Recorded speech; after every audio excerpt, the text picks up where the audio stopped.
Hello students, आज हम लोग वेव मोशन चैप्टर के अंदर एक अपना बहुत ही इम्पोर्टेंट टॉपिक है जी जे और मीट के पॉइंट ऑफ व्यू से, that is velocity of wave in string. ठीक है, किसी भी स्ट्रिंग में वेव का वेलोसिटी कितना होता है, उसका क्या फॉर्मूला होता है, उसको यहाँ पर हम लोग आज देखेंगे। ठीक है, कि क्या फॉर्मूला हो सकता है। ठीक, चलिए आइए इसको डिस्कस करते हैं थोड़ा सा।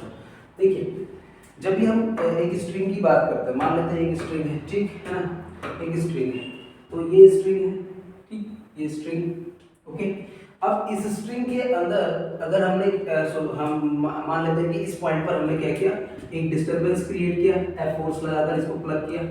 तो जब हम इसको प्लग करेंगे, ठीक है, इसको प्लग किया, हमने प्लग किया तो क्या होगा, इसमें डिस्टरबेंस जो है वो ट्रेवल होना स्टार्ट हो जाएगा। तो डिस्टरबेंस कैसे ट्रेवल होगा, इस तरीके से, ठीक, ओके। नेक्स्ट स्टेप में क्या होगा, ये और आगे चला जाएगा डिस्टरबेंस, ठीक। अगले स्टेप में क्या होगा, ये और आगे चला जाएगा, ठीक है ना। तो इस तरीके से क्या होता है, यहाँ पर जो हमने डिस्टरबेंस क्रिएट किया था इस वाले पॉइंट पर, ये धीरे धीरे ट्रेवल होते होते किधर जा रहा है, आगे की तरफ बढ़ रहा है, ठीक है ना। तो जब ये आगे की तरफ बढ़ रहा होगा, आगे की तरफ कौन बढ़ रहा है, डिस्टरबेंस। डिस्टरबेंस मतलब जो वेव हमने इस पॉइंट पर क्रिएट करी है, वो वेव क्या हो रही है, आगे की तरफ बढ़ रही है। तो वेव के मोशन का डायरेक्शन इधर है, लेकिन अगर सोचा जाए तो यहाँ पर जो पार्टिकल होगा, इस पॉइंट के ऊपर जो पार्टिकल होगा, वेव तो आगे जा रही है, ठीक है, वेव आगे जा रही है। जब भी कोई वेव आगे की तरफ जाती है, तो मान लेते हैं कि ये ऐसे एक थ्रेड है, तो थ्रेड के ऊपर थ्रेड में हमने क्या किया, डिस्टरबेंस क्रिएट किया। तो जब हम डिस्टरबेंस क्रिएट करते हैं तो थ्रेड यूं मूव करता है आगे की तरफ, ठीक है। थ्रेड कैसे मूव कर रहा है, आगे की तरफ, ठीक, थ्रेड आगे की तरफ मूव करेगा। तो ये जो पार्टिकल है, ये पार्टिकल का वेलोसिटी किधर होगा, ये पार्टिकल का वेलोसिटी होगा पीछे की तरफ। देखिए, ये ऐसे आया और इस वेव ने इस पार्टिकल को हिट किया, तो वेव तो आगे की तरफ जा रही है, लेकिन वेव के रिलेटिव में अगर हम पार्टिकल को देखें तो पार्टिकल किधर जा रहा, पीछे की तरफ जा रहा है, ठीक है। तो इसका मतलब ये है कि इस पॉइंट पर जो पार्टिकल का वेलोसिटी होगा वो v होगा, और वो इस डायरेक्शन में, ठीक है ना। तो जिस डायरेक्शन, जिस वेलोसिटी से पार्टिकल पीछे की तरफ जा रहा है, उसी वेलोसिटी से जो वेव होगी वो आगे की डायरेक्शन में जाएगी। तो अब हम क्या करेंगे, अब हम ये जो छोटा सा पार्ट है इसको थोड़ा सा जूम करके देख लेते हैं, ठीक है, इसको थोड़ा सा बड़ा करके देखेंगे। इस पार्ट को बड़ा करके हम यहाँ पर क्या करते हैं, थोड़ा सा बनाते हैं, ठीक, और देखते हैं कि क्या यहाँ पर पॉसिबिलिटीज है, ठीक। तो इस पार्ट को हमने ऐसा बड़ा कर लिया, जूम कर लिया, जूम कर लिया, तो ये पार्ट हमारा आ गया, जिसमें ये वाला पॉइंट है, ठीक। इस पॉइंट की वेलोसिटी अगर रिलेटिव वेलोसिटी देखी जाए तो ये पीछे की तरफ मूव कर रहा है, ठीक। क्यों, क्योंकि वेव किधर जा रही है, आगे की तरफ। तो जिस वेलोसिटी से वेव आगे की तरफ जाएगी, उसी वेलोसिटी से पार्टिकल किधर जाएगा, पीछे की तरफ जाएगा।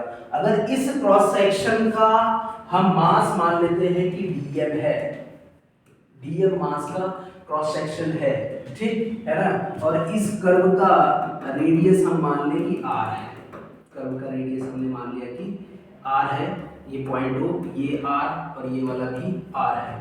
और ये वाला जो एंगल हम मानते हैं, इसको हमने मान लिया कि ये d थीटा है। d theta again is a small angle, बहुत छोटा एंगल है, ठीक है ना। This is a very small angle d theta, ठीक है।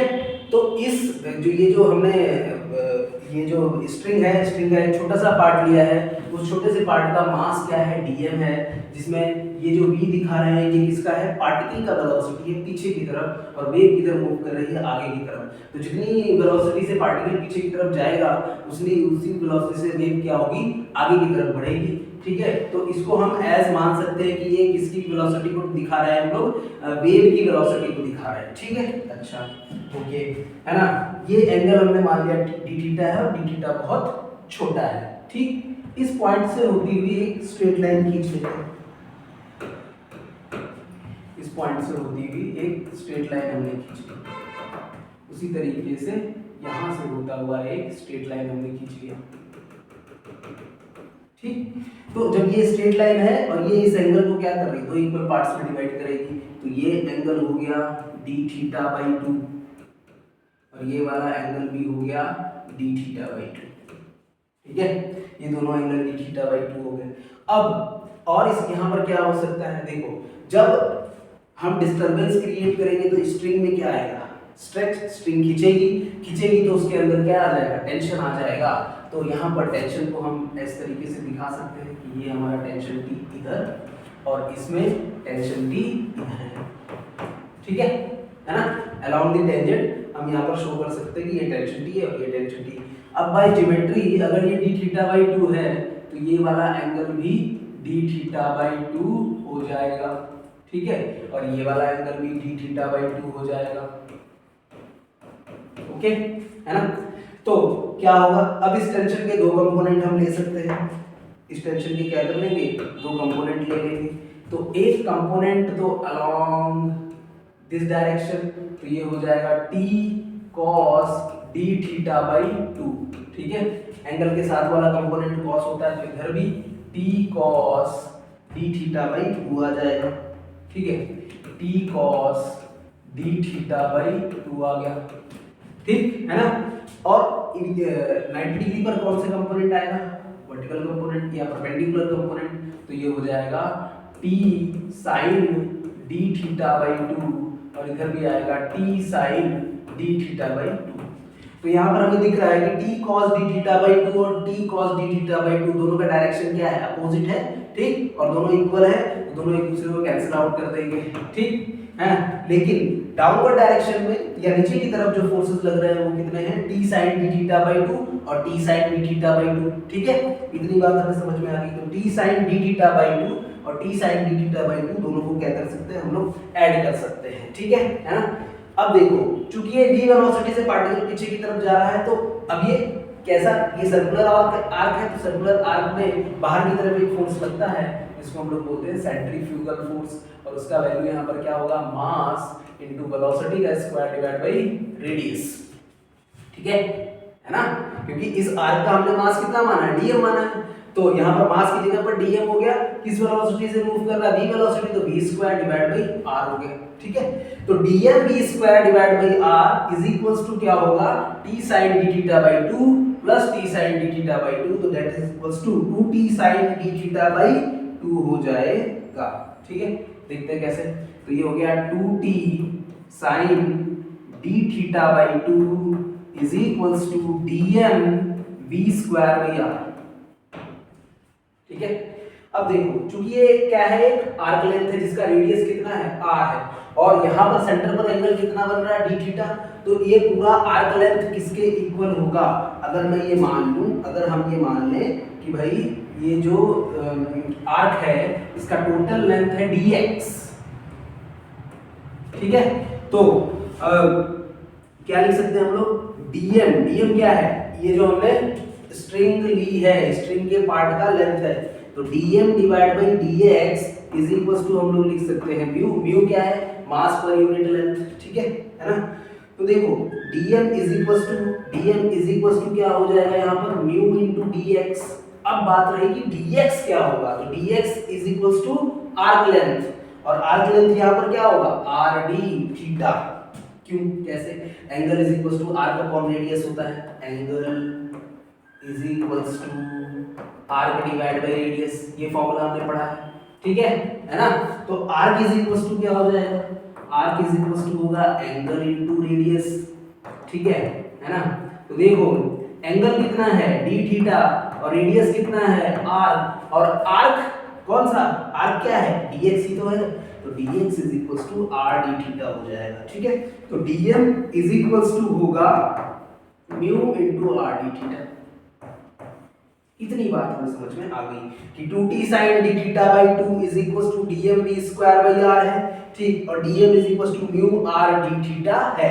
ये सारी वैल्यूज अब हमें पुट करनी है, चलिए आइए रख देते हैं इसमें। तो ये हो गया 2t sin d theta by 2 and that is equals to mu r d theta v square divide by r, ठीक है ना। तो ये r से ये वाला r क्या हो गया, कैंसिल, ठीक है ना। अब देखो क्या बचा, 2t sin d theta by 2 is equals to mu और d थीटा और क्या बचा v स्क्वायर, ठीक है, ओके। अब देखो चूंकि डी थीटा क्या है, बहुत स्मॉल एंगल है, तो डी थीटा बाई 2 भी बहुत स्मॉल होगा, तो sine d theta by 2 is a small angle, तो इसको हम लोग क्या लिख सकते हैं, is equivalent to d theta by 2, तो 2t d theta by 2 is equals to mu d theta b square, ठीक है। अच्छा, तो डी थीटा से डी थीटा कैंसिल, टी से टी कैंसिल, तो t is equals to mu b square, ठीक है। ये वाले ये जो म्यू आया है इसको इस तरफ ले जाएंगे, तो what we will get here is t by mu is equals to v square, तो v इज इक्वल्स टू क्या हो गया, v इज इक्वल्स टू आएगा under root t by mu, ठीक है। So this is the formula for velocity of wave in a string, velocity of wave in string, ठीक, okay. इसके अलावा भी बहुत सारे फॉर्म हो सकते हैं, कैसे, देखो v इज इक्वल्स टू क्या है, इसको हम लोग क्या लिख सकते हैं, v1 upon v2 is equals to under root t1 upon t2 into under root mu2 upon mu1 लिखा जा सकता है। इसके अलावा v के बहुत सारे फॉर्म हो सकते हैं, अगर हम ये बोले कि v इज इक्वल्स टू है t डिवाइड बाई म्यू, ठीक, और म्यू को हम लोग क्या लिख सकते हैं, m बाई l लिखा जा सकता है, तो म्यू हो गया m बाई l, ठीक है ना। तो अगर यहाँ पर हम a से मल्टीप्लाई कर दें और a से क्या कर दें, डिवाइड, तो ये l इंटू a किसके इक्वल हुआ, ये l into a is volume, तो इसको ऐसे लिखा जा सकता है t divide by capital M और divide by v into a, m by v is density, तो जो फॉर्मूला यहाँ पर बना वो क्या बना, under root t divide by rho into a, ठीक है, ओके। तो ये एक फॉर्मूला बन गया। इसके अलावा एक फॉर्म और इसका देख सकते हैं, कैसे लिखेंगे, v इज इक्वल्स टू है क्या, under root t divide by rho, और a की जगह पर अगर हम ये बोले कि जो स्ट्रिंग हमने लिया है उसका रेडियस r है, तो एरिया का वैल्यू हम क्या लिख सकते हैं, एरिया का वैल्यू लिखा जा सकता है पाई r square. So this is the another form of velocity of wave in a string, ठीक है। जो मेन फॉर्मूला होता है वो क्या होता है, म्यू यहाँ पर क्या है, म्यू को लिखेंगे total mass divide by total length, mass per unit length, ठीक है। तो इसका यूनिट क्या हो जाएगा, किलोग्राम पर मीटर। तो आई होप ये टॉपिक आपको समझ में आया होगा, velocity of wave in string का वैल्यू क्या होता है, इसको कैसे प्रूव करते हैं, या इसको कैसे फाइंड किया जाता है, और इसके क्या डिफरेंट फॉर्म होते हैं, वो सब यहाँ पर आपको समझ में आया। तो बेसिकली किसी भी स्ट्रिंग में जो वेलोसिटी ऑफ वेव होता है वो किन किन चीजों पर डिपेंड करता है, अगर देखा जाए तो सबसे पहले ये टेंशन पर डिपेंड करेगा, ठीक है, और इसके बाद में मास पर यूनिट लेंथ पर भी ये डिपेंड करता है, ठीक है, एरिया पर भी डिपेंड करता है, ठीक, ओके, और डेंसिटी पर भी ये डिपेंड कर सकता है। That is all, thank you.